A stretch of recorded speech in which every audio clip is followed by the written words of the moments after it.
కంటికి కనిపించని ప్రతిదీ నిజము కాదు, కనిపించినంత మాత్రాన అబద్ధం కాదు.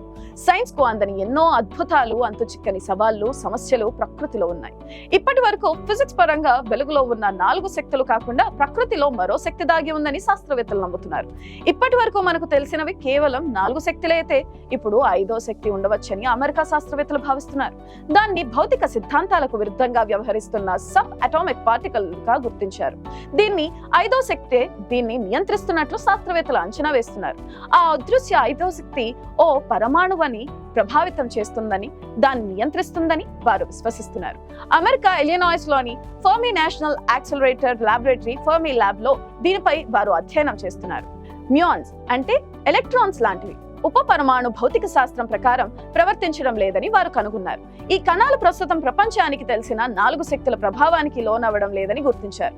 మనకు తెలియని ఏదో అదృశ్య శక్తి వాటిని ప్రభావితం చేస్తుందని, దాన్ని నియంత్రిస్తుందని, దీనికి మరిన్ని ఆధారాలు కావాలని పరిశోధకులు భావిస్తున్నారు.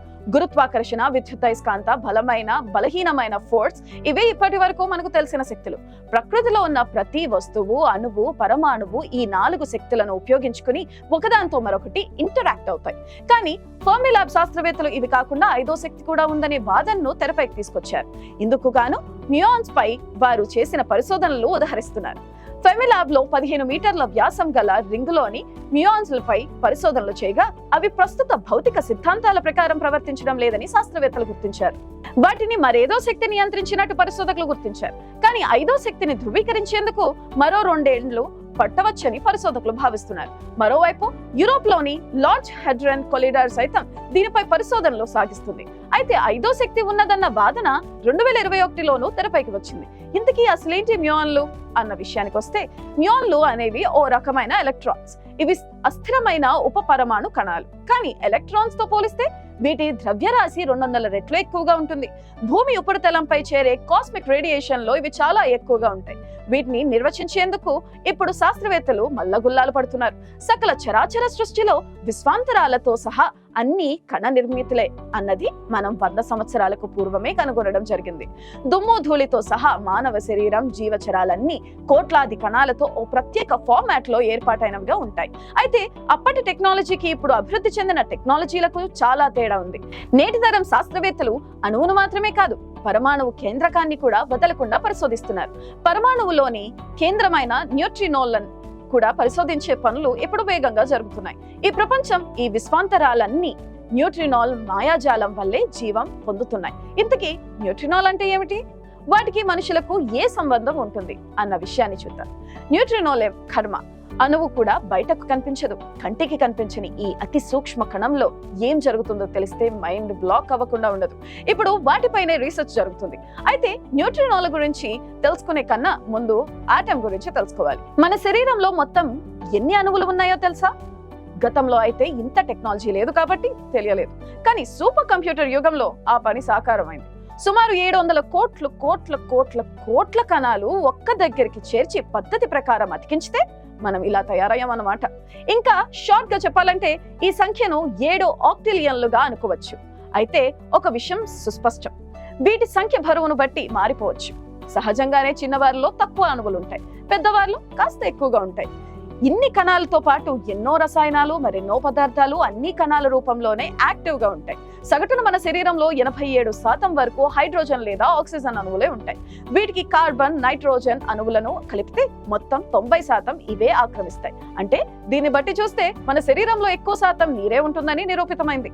నీరంటే మనకు తెలిసి H2O అంటే 2 హైడ్రోజన్లు 1 ఆక్సిజన్లు కలిసిన మూలకం. ఈ విషయాలను మనం చిన్నప్పుడే చదువుకుని తెలుసుకున్నాం. బ్రిటన్ కు చెందిన రాబర్ట్ హుక్ అనే శాస్త్రవేత్త 1665లో ఓక్ అనే చెట్టుకు ఉండే పలుచని బెరడును మైక్రోస్కోప్ లో పరిశీలిస్తుండగా ఈ కణాలను గుర్తించాడు. బెరడు ముక్కలో తేనె పట్టులో ఉండే ఖాళీ గదుల్లాంటి నిర్మాణాలను ఆయన కణం అని పేరు పెట్టారు. దాన్ని ఇంగ్లీష్ లో సెల్ అంటారు. లాటిన్ భాషలో కణం అంటే చిన్న గది అని అర్థం. నిజానికి రాబర్ట్ హుక్ మొదటిసారిగా నిర్జీవ కణాలను పరిశీలించారు. ఈ ఆవిష్కరణ సైన్స్ చరిత్రలోని అతి ముఖ్య ఘట్టంగా చెప్పుకోవచ్చు. ఆయన పరిశోధన కణశాస్త్రానికి పునాదులు వేసింది. అందుకే ఆయన్ను కణశాస్త్ర పితామహుడిగా చెప్తున్నారు. ఆపై ఆంటన్ వాన్ అనే శాస్త్రవేత్త మొదటిసారిగా 1674లో సజీవ కణాలైన బ్యాక్టీరియా, ఈస్ట్, ప్రోటోజోవా, ఎర్ర రక్త కణాలను కనుగొన్నారు. దీంతో వైద్య శాస్త్రం తీరుతెన్నలు మారిపోయాయి. ఆ తర్వాత మానవ శరీరాన్ని అర్థం చేసుకునే తీరే మారిపోయింది. కణ నిర్మాణంలో ముఖ్యంగా 3 భాగాలు ఉంటాయి: కణత్వచం, కణద్రవం, కేంద్రకం. కణం మధ్య భాగంలో ఉండే గుండ్రని నిర్మాణాన్ని రాబర్ట్ బ్రౌన్ అనే పరిశోధకుడు 1831లో కనిపెట్టారు. కణాలలో వైవిధ్యం ఉంటుంది. కణాల పరిమాణం, ఆకారం, సంఖ్యలో వైవిధ్యాన్ని ప్రదర్శిస్తాయి. అలాగే ఇతర జీవులను చూస్తే వాటిలో ఏకకణ జీవులు కూడా ఉంటాయి. ఇవి కేవలం ఒకే కణంతో నిర్మితమై ఉంటాయి. అలాగే ఒకటి కంటే ఎక్కువ కణాలతో నిర్మితమైన జీవులను బహుకణ జీవులని అంటారు. ఇందులో చూస్తే ఏకకణ జీవుల్లో ఒకే ఒక్క కణం ఆహార సేకరణ, శ్వాసక్రియ, విసర్జన, పెరుగుదల, ప్రత్యుత్పత్తి లాంటి జీవక్రియలన్నిటినీ చూస్తుంది. మరి ఏకకణ జీవులకు ఉదాహరణగా అమీబా, పారామిషియం, బ్యాక్టీరియా, క్లామిడోమోనాస్, స్పైరోగైరాలను చెప్పుకోవచ్చు. సరిగ్గా ఇదే విధంగా బహుకణ జీవుల్లో మనుషులు వస్తారు. వేర్వేరు పరిమాణాలలో ఉండే కణాలు శరీరానికి అవసరమయ్యే భిన్న రకాల విధులను నిర్వహిస్తాయి. బహుకణాల జీవుల్లో మొక్కలు, జంతువులు కూడా వస్తాయి.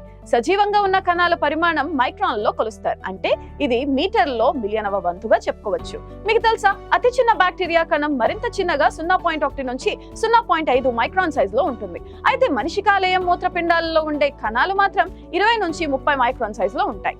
అవి తమ విధులను సరిగ్గా నిర్వర్తిస్తుంటాయి కాబట్టి మనం జీవంతో ఉంటాం. మనలో చాలా మందిలో 41 రకాల రసాయన మూలకాలు ఉంటాయి. నిజానికి మన శరీరం ఓ అతిపెద్ద ఫార్మా పరిశ్రమల కేంద్రం అని అనుకోవచ్చు. శరీరంలో తయారు కాని రసాయనం అంటూ లేదు. వాటిని అవసరమైన చోట్లకు శరీరంలోని బయటకు కనిపించని వైద్య వ్యవస్థ పంపించి చికిత్సలు జరుగుతూ ఉంటాయి. మనకు ఈ విషయం తెలియక బయట నుంచి మందులు వాడుతుంటాం. కాస్త ఆగితే శరీరం తనంత తానే బాగుపడిపోతుంది. అందుకే మన పూర్వీకులు లంఘనం దివ్యౌషధం అన్నారు.